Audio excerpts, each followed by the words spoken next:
For many of us, this year has felt like one lived between the anvil and the hammer.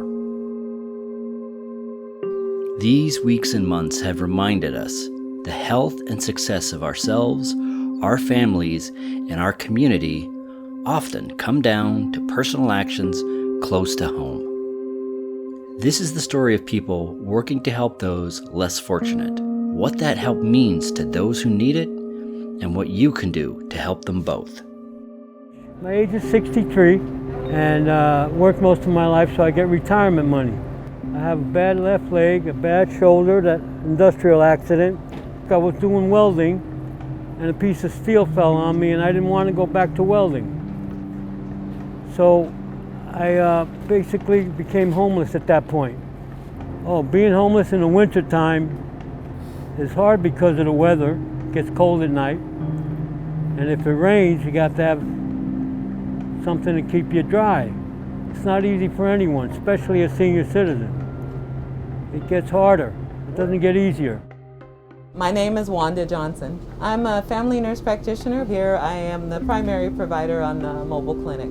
The whole concept of the mobile health clinic is to go to places where people cannot go and cannot find care. It is a 38-foot RV which has a single clinic exam room and supports a team full of caregivers, including a patient services representative, a mobile health specialist who also drives the vehicle.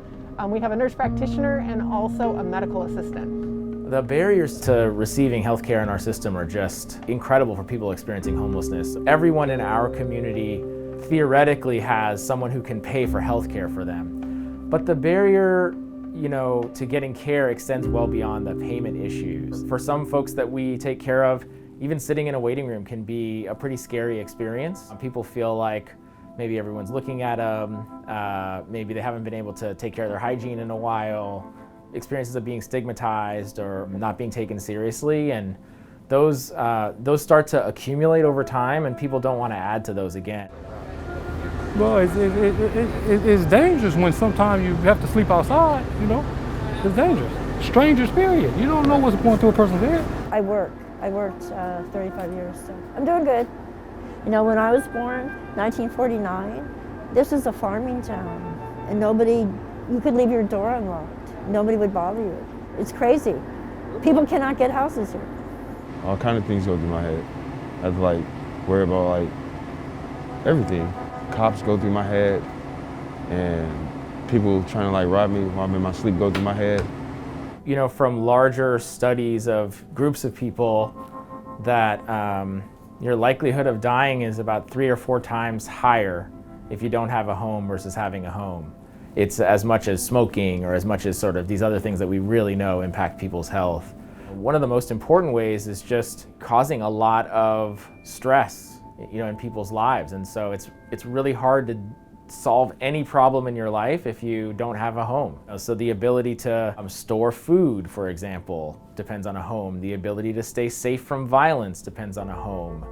Needing to find a home ahead of doing the other things is also a big cause of the health impacts of housing. So people spend their time focusing on housing or focusing on getting the things like safety that a house would normally provide, rather than focusing on if you have a chronic illness, taking care of that chronic illness or doing other things that you would do to maintain your health. And it's really hard for people experiencing homelessness to come into a clinic.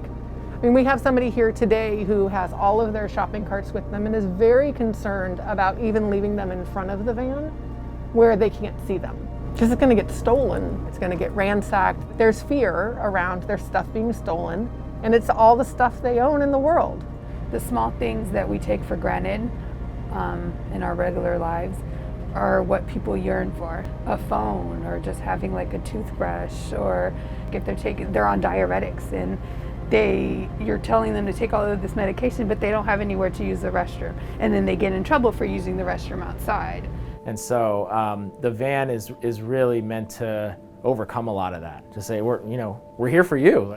People may look over, oh, there's a van here. Well, I kind of have this thing I want to get taken care of that it seemed like a big issue in my head to go get it done, but there's a nice person smiling next to a clinic that's right here. I might as well just walk over and get that handled. The typical things that we would do: blood pressure, of course, blood sugar, wrapping someone's leg that has swelling in their leg.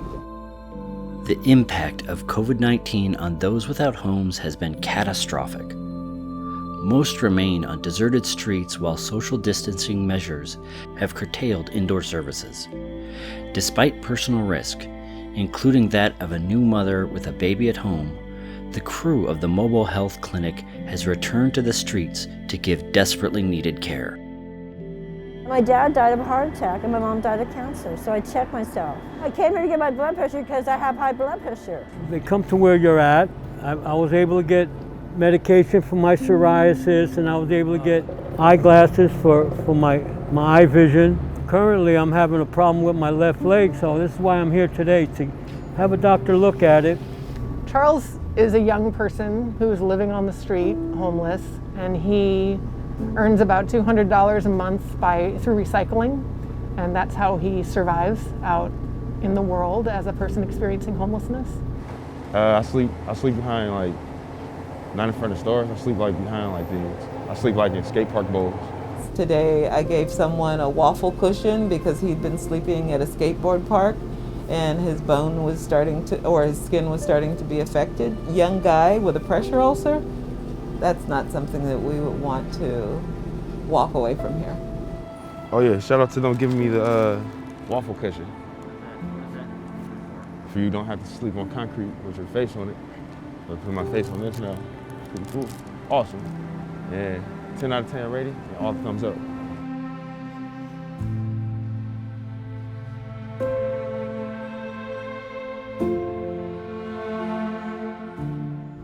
Mainly when we're here, we're dealing with the urgent need that the patient has today.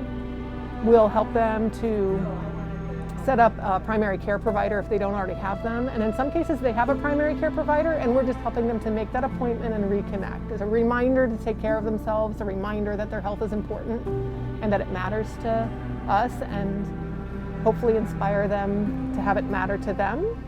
You know, since COVID has arrived, care has changed significantly. Even the wearing masks, right? It changes our relationship with the people that we see. It's hard to recognize people, it's hard to see people, it's hard to build trust, it's hard to read each other's facial expressions and really connect. So I think COVID has made it hard to connect with our patients the way that we used to connect. Typically the funding from the Gala would be used for supplies, specifically hygiene supplies for patients. This is something we give out regularly, is the hygiene kits. I think the flexibility of the funds allows us to meet people where they are, and the rest of the system often puts a lot of barriers in the way and says, be here at this appointment time, fill out this form ahead of time, present yourself in this way before we can give you something. And to the extent that we have the flexibility that these funds allow, we can do the opposite of that. We can say, where are you? How do we help you with what's going on? And you know, yeah, yes, we can make that happen. I mean, I think these funds allow us to flexibly maximize the value of the health care and the other social services that are available to people, but they can't always access. It can be strange things like animal care, move-in costs, being able to connect to people that they care for through technology, you know, whether it's paying somebody's phone bill, preventing somebody from becoming homeless by helping pay their PG&E bill. What I want you to know about people experiencing homelessness is it could be you. I mean, the reality of people that we see every day, some of them look like what you expect a person experiencing homelessness to look like. You know, with lots of layers and with their carts, and really have been on the street a long time. And we have patients who we see who you would not know they're experiencing homelessness except that they've told you, or except that you happen to know, but otherwise look exactly like you. They have an income. They're living on SSI. They're living sometimes on wages and have jobs, and they can have been housed earlier this year and are now unhoused, living in their car. And that can be changing frequently. They can be housed and unhoused many times in a year, and it could be you. I mean, it really, this year has shown us more than anything else that anybody can be a person experiencing homelessness. This is where you step in. This film is to show you exactly how your contributions will help the men, women, and children sleeping on our streets right now. If you are comfortable and warm, consider giving what you can.